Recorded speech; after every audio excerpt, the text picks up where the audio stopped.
Aves, help me out here, right? The partner of Peter Bone, we were talking about this with Peter Carball, was the MP for Wellingborough in Northamptonshire for the Conservative Party. We make the point there were allegations that he had exposed himself to a male colleague. These are allegations that Peter Bone has strenuously denied. However, one wonders sometimes with politicians, we can talk about policies, but one wonders about optics and whether anybody actually down will says to them, that's not a look good.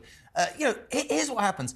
He gets thrown out, and the Tory local association last night decides to select his partner. Yeah, well, his lover. This isn't new. They do this quite often. This is ridiculous. If you look down to Dover, so Natalie Elphick, who is the former wife of Charlie Elphick, she's now the. At least she left him for what he did.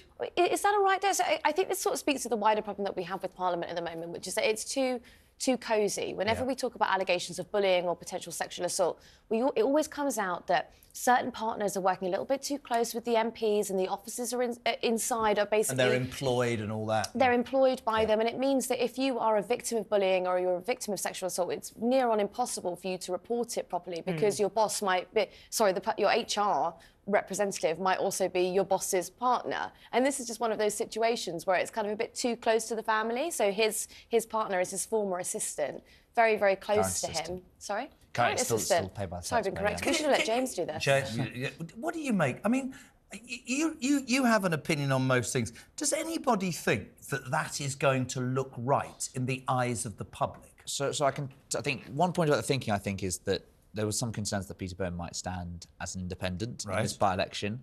By having his girlfriend stand, obviously means that they're probably going to ward off that candidacy.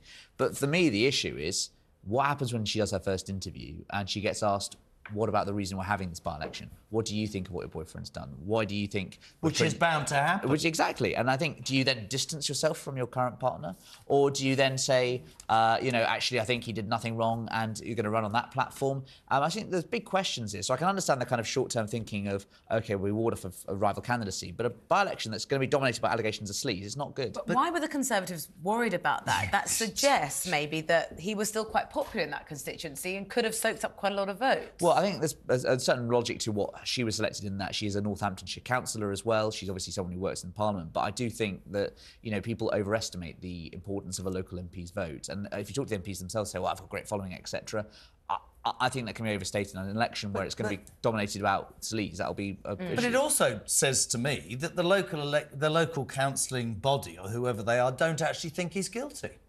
I think that would be a very good question to put to her. I mean, that's the first question as a journalist. You'd say, congratulations on winning. So do you believe that your partner is guilty or not guilty? Why was he thrown out and why were you even given the chance to get this job? And I would also just point out the margin of her victory in this vote yesterday, which is that she won by like 70%. Now, normally, Tory selection contests are very much... It was by what percent? 70%.